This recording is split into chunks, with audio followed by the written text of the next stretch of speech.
இன்றைக்கி கடவுள் நம்மளுக்கு கொடுத்துருக்க வசனம் 1 நாளாகமம் 15:29. கர்த்தருடைய உடன்படிக்கை பெட்டி தாவீதின் நகரம் மட்டும் வந்தபோது சவுலின் குமாரத்தியாகிய மீகாள் பலகனி வழியாய் பார்த்து தாவீது ராஜா ஆடிப்பாடி வருகிறதைக் கண்டு அவனை தன் இருதயத்திலே அவமதித்தாள்.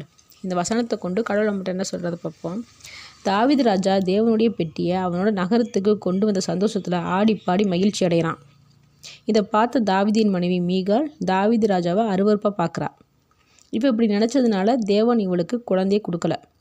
இந்த மாதிரி சில பேர் இன்னும் இருக்காங்க.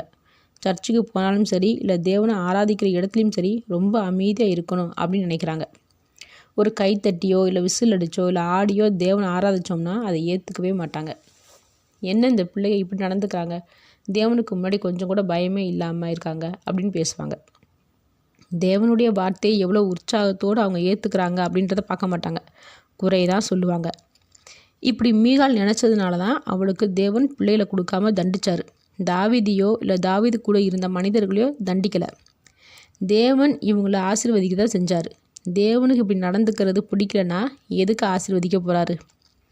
அப்போது முழு மனதோடு தேவனை யார் ஆராதித்தாலும் அதை தேவன் ஏற்றுக்கும் போது அதை குறை சொல்கிறதுக்கு நமக்கு எந்த அதிகாரமும் இல்லை, தகுதியும் இல்லை.